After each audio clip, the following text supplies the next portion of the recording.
बरसात की एक रात एक अनजान आदमी एम्बुलेंस पार्क करके एक छोटे से बार में गया। बारटेंडर से शराब मांगने के बाद उस आदमी ने न्यूज़पेपर पढ़ना शुरू किया, मगर वो न्यूज़पेपर सालों पुराना था और उसमें इसी बारटेंडर की तस्वीर थी। उस अनजान आदमी ने जोर से कहा, मैं जानता हूँ तुम कौन हो, और उस बारटेंडर पर गोली चलाते हुए उसका नकली हाथ बाहर निकल गया और वो अजीब सा आदमी वहां से भाग निकला। बोरिस नाम के उस बारटेंडर ने अपने दोस्त टिम और गर्लफ्रेंड कायोको को बताया कि लोग उसकी असलियत जान चुके हैं, और उसी वक्त अपना हाथ और बंदूक लेकर वो आदमी वापस वहां से भागा। वो न्यूज़पेपर जिसमें बोरिस के बारे में खबर लिखी थी उसे कायोको ने जला दिया। सच ये था कि बोरिस एक एक्टिविस्ट हुआ करता था जो बॉम्ब ब्लास्ट करने के बाद 35 सालों से छुपकर जी रहा है। टिम वो इकलौता आदमी है जो बोरिस का वफादार दोस्त साबित हुआ, मगर ऐसा दोस्त होने के बावजूद बोरिस हर रात सोने के बजाय नींद में पुलिस से बचकर भागने की प्रैक्टिस करता है। वो 35 सालों से अपनी पहचान छुपाने की पूरी कोशिश कर रहा है, और फिर एक दिन एक चमत्कार हुआ। एक ऐसा आदमी जो हूबहू बोरिस जैसा दिखता है, दो चोरों का पीछा करने लगा और उनसे अपना वॉलेट छीनकर उसने अपने बेटे की तस्वीर बचा ली। कायोको, बोरिस और टिम को उसी वक्त वही आदमी नजर आ गया। उस बेहद गरीब आदमी की मदद करके टिम उसे अपने साथ ले आया और उसने बताया कि 20 साल तक वो सेना में था, मगर एक दिन एक ग्रेनेड फटने से उसने अपनी सुनने की शक्ति खो दी। ये आदमी समझ नहीं पाया कि टिम उसे ये बातें क्यों बता रहा है। उसने उस आदमी को खाना भी खिलाया और उसे पता चला कि ये आदमी एक माली है जो सिर्फ अपने कुत्ते के साथ रहता है। उस आदमी से बातें करके और उसे घर छोड़कर टिम लौट कर आया और उसने बताया कि उस आदमी का नाम डॉम है जो जिंदगी से काफी निराश है। कायोको और टिम ने एक प्लान तैयार किया जिसके लिए बोरिस पहले तो तैयार नहीं था, मगर उसे उनकी बात माननी पड़ी। इसी बीच फियोना नाम की एक प्राइवेट डिटेक्टिव के पास पट्रिशा नाम की औरत एक केस लेकर आई। पट्रिशा ने बताया कि 3 दिन से उसका कुत्ता गायब है और वो कुत्ता बिल्कुल डॉम के कुत्ते जैसा दिखता है। रोती हुई पट्रिशा को संभालकर फियोना ने इस केस का काम शुरू किया और दूसरी ओर डॉम कहीं जाने के लिए तैयार होने लगा। टिम ने वहां आकर डॉम से कहा कि उसका बारटेंडर बीमार है और उसे किसी को उसकी जगह काम पर रखना होगा, मगर डॉम ने कह दिया कि वो खुद ही बीमार है और इस वक्त कहीं जाना चाहता है। फियोना भी डॉम जितनी ही अजीब थी, मगर ऐसा इसलिए था क्योंकि वो डॉम की ही एक्स वाइफ है। इसका सबूत उसके गुजरे हुए बेटे की तस्वीर है जो डॉम के पास भी थी। टिम डॉम को धोखे से अपने बार में ले गया और वहाँ कायोको ने बिना कुछ पूछे उससे बारटेंडर का काम करवाना शुरू कर दिया। डॉम समझ भी नहीं पाया कि आखिर चल क्या रहा है और क्यों ये जापानी औरत उसे बोरिस कहकर बुला रही है। 5 मिनट उससे काम करवाने के बाद टिम डॉम को वापस उसकी मंजिल तक पहुंचाने निकल पड़ा, मगर क्योंकि उन्होंने डॉम को शराब पिला दी थी इसलिए गाड़ी में ही डॉम बेहोश हो गया। डॉम उसी कब्रिस्तान पर आना चाहता था जहां फियोना उसका इंतजार कर रही है, मगर फियोना के सामने जाने से पहले ही उसे किडनैप कर लिया गया और उसे बोरिस की जगह देकर बोरिस ने डॉम की जगह ले ली। 2 जुड़वा लोगों ने अपनी जिंदगी एक्सचेंज कर ली, मगर इस एक्सचेंज के बारे में डॉम कुछ भी नहीं जानता था। बड़े अजीब तरीके से कायोको और टिम ने उसे बोरिस की तरह तैयार किया ताकि अगर उस रात वो नकली हाथ वाला आदमी बोरिस को मारने आए तो वो बोरिस की जगह डॉम को मारकर चला जाए। बार में आए उस अजीब से आदमी जॉर्ज ने अपना नकली हाथ फिर से लगवा लिया और कुछ देर बाद डॉम होश में आया। बोरिस ऐसे एक्टिंग करने लगा जैसे कि वो इंसान नहीं एक आईना हो, और नादान डॉम को इस बात पर यकीन भी हो गया। टिम ने उसे फिर से बेहोश करने के लिए शराब में कुछ मिलाया, मगर गलती से उसने नींद की दवा बोरिस को भी दे दी। डॉम को ढूंढते हुए फियोना उसके घर आ पहुंची, मगर उसे वहां डॉम कहीं नजर नहीं आया क्योंकि डॉम बेहोशी में बोरिस की जगह ले चुका था। टिम बोरिस को डॉम के घर छोड़ाया, मगर नशे में बोरिस ये कहने लगा कि वो एक जाना माना क्रिमिनल हुआ करता था, इसलिए वो कोई मामूली माली की जिंदगी नहीं जीना चाहता। उस घर में आते ही बोरिस सो गया, मगर वो ये नहीं जानता था कि वहाँ फियोना पहले से ही मौजूद है। जॉर्ज उसी रात अपना काम पूरा करने फिर से बार में आया और कायोको उस पल का इंतजार करने लगी जब वो डॉम को बोरिस समझकर उसे जान से मार दे। जॉर्ज अपने हाथ को संभालते हुए बोरिस को मारने उसके कमरे में गया, मगर जैसे ही सोए हुए बोरिस को उसने देखा उसे दिल का दौरा पड़ा। उसने एम्बुलेंस बुलवाने की कोशिश की, मुश्किल से उस इलाके का नाम बताकर उसने एम्बुलेंस बुलवा ली और जब कायोको कमरे में आई तो ये देखकर हैरान हो गई कि डॉम अब भी जिंदा है। उसने जॉर्ज को जमीन पर देखा और उसकी मदद करने के बजाय वो जॉर्ज को मारने की ही कोशिश करने लगी। तभी वहाँ एम्बुलेंस ड्राइवर स्ट्रेचर लेकर आया। वो अकेला आया था क्योंकि हॉस्पिटल के पास एक ही आदमी जितना बजट था और हॉस्पिटल तक का ये सफर जॉर्ज के लिए बिल्कुल भी आसान नहीं था।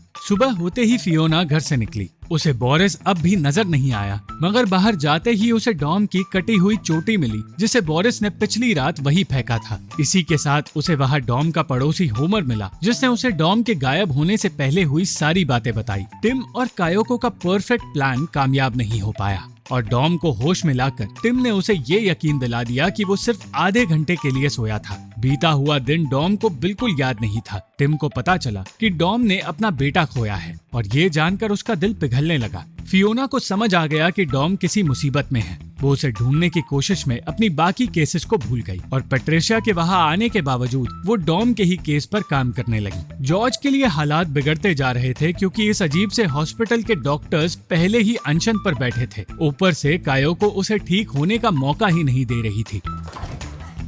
वो किसी भी हाल में बोरिस को बचाना चाहती थी, मगर जॉर्ज को मारने की उसकी कोशिश भी नाकामयाब साबित हुई।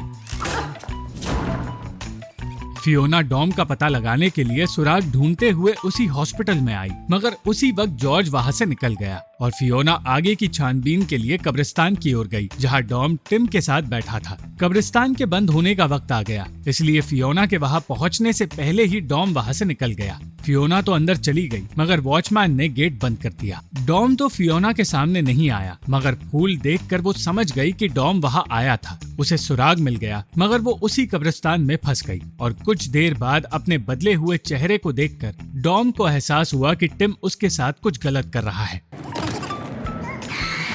डॉम इतना नादान था कि उसे प्लान पता चलने के बावजूद उसे ये लग रहा था कि बोरिस की जगह उसे इसलिए दी जा रही है क्योंकि बोरिस को कैंसर है। इसलिए वो बोरिस जैसा बनने की कोशिश करने लगा। उसने अपने पड़ोसी होमर को अपने कुत्ते को खाना खिलाने के लिए कहा, मगर उसने होमर की बातें नहीं सुनी। वो फियोना के बारे में भूल गया और अब उसका ध्यान कायोको पर आ गया, जो उसका ऐसे ख्याल रख रही थी जैसे कि वही असली बोरिस हो। होमर जब डॉम के घर आया तो उसने अपने सामने बोरिस को देखा और वो ये सोचकर कंफ्यूज हो गया कि घर में होने के बावजूद डॉम ने उसे कुत्ते को खाना देने के लिए क्यों कहा। बोरिस को डॉम समझकर होमर उसके साथ वक्त बिताने लगा, मगर बोरिस ज्यादा देर तक डॉम के जैसा बर्ताव नहीं कर पाया।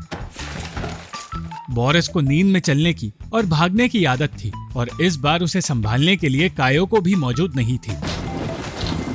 इसलिए संभलने के बजाय नींद में बोरिस को अपनी पुरानी और बुरी यादों को फिर से जीना पड़ गया। फियोना उसी कब्रिस्तान में रात भर फंसी रही और सुबह होते ही वो वापस डॉम के घर चली आई, मगर इससे पहले कि वो बोरिस को देख पाती, बोरिस घर से निकल गया। फियोना ये सोचकर परेशान थी कि उसे कोई सुराग नहीं मिल रहा और तभी उसकी नजर एक रिसीट पर पड़ी जिस पर टिम का नाम लिखा था। रिसीट लेकर वो उसी दुकान में गई, मगर दुकानदार का कहना था कि वो किसी टिम को नहीं जानता। टिम उस वक्त उसी जगह मौजूद था और फियोना को उसी पर शक हुआ। फिर उसे वो दो चोर नजर आए जिनके बारे में उसे होमर ने बताया था, मगर उनका पीछा करने की कोशिश में उसे एहसास हुआ कि किसी ने उसकी गाड़ी ही चुरा ली है। अपनी गाड़ी ढूंढते ढूंढते वो थक गई और कायोको के बार में चली गई। टिम और कायोको नहीं जानते थे कि फियोना ही डॉम की पत्नी है, इसलिए कायोको ने भी फियोना के साथ शराब पी ली। अचानक फियोना बार में वो गाना सुनने लगी जो वो और डॉम पहले सुना करते थे। रोते रोते फियोना बाथरूम में चली गई और डॉम और वो इस बात से अनजान रहे कि वो दोनों एक दूसरे के पास ही बैठे हैं। बहुत देर तक रोने के बाद फियोना वहाँ से निकली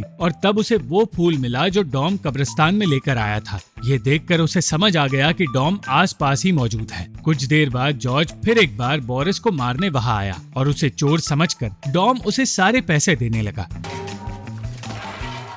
इस बार जॉर्ज का निशाना चूकने का कोई चांस ही नहीं था, मगर उसके हाथ ने फिर एक बार उसे धोखा दे दिया। वो जैसे ही वहाँ से भागा, कायोको ने डॉम की तारीफ की और उसे इनाम देने के लिए अपने कमरे में बुला लिया। टिम बार का दरवाजा बंद करके वहाँ से चला गया, मगर फियोना अब भी वहाँ मौजूद थी और अंदर घुसने की कोशिश करते हुए उसने कायोको और डॉम को साथ देख लिया। सच्चाई से अनजान फियोना का दिल टूट गया और वो अपने गम में डूबती चली गई। कायोको ने उस रात बोरिस को वो सब कुछ बताया जो उसके और डॉम के बीच हुआ और तब डॉम को पता चला कि उसका किसी और इरादे से इस्तेमाल किया जा रहा है। टिम इस काम को यही रोकना चाहता था क्योंकि उसे एहसास हुआ कि डॉम के साथ गलत हो रहा है, मगर इससे पहले कि वो कुछ बोल पाता, कायोको ने वो बार टिम को सौंप दिया और बोरिस के साथ उस जगह को हमेशा के लिए छोड़कर जाने लगी। होमर को लगा कि उसका दोस्त डॉम किसी दूसरी लड़की के साथ भाग रहा है और उसकी तरह फियोना भी बोरिस को गाड़ी में देखकर कंफ्यूज होने लगी। बोरिस समझ नहीं पाया कि ये अजीब सी औरत उसे घूर क्यों रही है। उसके इस कंफ्यूजन को देखकर फियोना समझ गई कि मामला कुछ और ही है। दूसरी ओर टिम ने अब डॉम को संभालना शुरू किया और साथ ही अपने बार को एक नया रूप दिया। अचानक वहाँ फियोना एक मर्द के भेष में आ पहुंची और सच का पता लगाने के लिए वो बार की छानबीन करने लगी। एक तरफ बोरिस को पता चला कि उसके पास उसका आईडी नहीं है, तो दूसरी तरफ फियोना को बोरिस का आईडी मिल गया। वो छानबीन करते हुए पकड़ी गई और फियोना के नाटक को वही रोककर टिम ने बताया कि डॉम मुसीबत में है। डॉम ने गलती से शराब ज्यादा पी ली थी, जिसकी वजह से वो अजीबोगरीब हरकतें करने लगा और उसे रोकने के बजाय दूसरे लोग उसकी इन हरकतों का हिस्सा बन गए। उसी वक्त कायो को आईडी लेने बार में आई और अपना काम करने के बजाय वो खुद भी इस पागलपन का हिस्सा बनी। नशा उतरने तक डॉम नाचता रहा और उसके होश में आने तक हालात बदल चुके थे। बोरिस आईडी का इंतजार करते करते इतना परेशान हो गया कि मजबूरी में उसे एक भीड़ का हिस्सा बनना पड़ा। यह भीड़ देखकर वो इतना डर गया कि उसे भागकर उसी बार में लौट कर आना पड़ा। मगर ये सब कुछ तो पागलपन की सिर्फ शुरुआत थी। अचानक भीड़ की वजह से वो पूरी बिल्डिंग ऐसे हिलने लगी जैसे कि भूकंप आया हो। बोरिस की आईडी के लिए लड़ाई शुरू हो गई, मगर ये लड़ाई जल्द ही रोकनी पड़ी क्योंकि जॉर्ज एक आखिरी कोशिश करने के लिए वहां आ पहुंचा। अपने हाथ के अजीब से पोजीशन में वो किसी तरह बोरिस को मारने की कोशिश करने लगा, मगर दो बोरिस देखकर वो कंफ्यूज हो गया। उसने दोनों से पूछा कि वो उन्हें क्यों मारना चाहता है और बोरिस अपने आप को ये बताने से रोक नहीं पाया कि उसने एक बॉम्ब ब्लास्ट किया जिसकी वजह से जॉर्ज ने अपना भाई और अपना हाथ इन दोनों चीजों को खो दिया। असली बोरिस को ढूंढने के बावजूद जॉर्ज के लिए उसे मारना आसान नहीं था, इसलिए वो बिना रुके गोलियां चलाता रहा और थक कर उसने हार मान ली। अंत में फियोना डॉम को लेकर सारे पागलों को पीछे छोड़कर उस जगह से बाहर निकली और बाहर निकलते ही उसे पट्रेशिया का खोया हुआ कुत्ता मिला, जो अब गुमशुदा पट्रेशिया को ढूंढ रहा है। एक बात साफ थी कि अब जॉर्ज बदला लेने के लिए कभी लौट कर नहीं आएगा, क्योंकि उसके इस हमले में बोरिस और कायो को दोनों ही मारे गए। अगर आपको ये वीडियो पसंद आई तो इस वीडियो को लाइक, शेयर और इस वीडियो पर कमेंट जरूर करें और इस चैनल को सब्सक्राइब करना मत भूलना।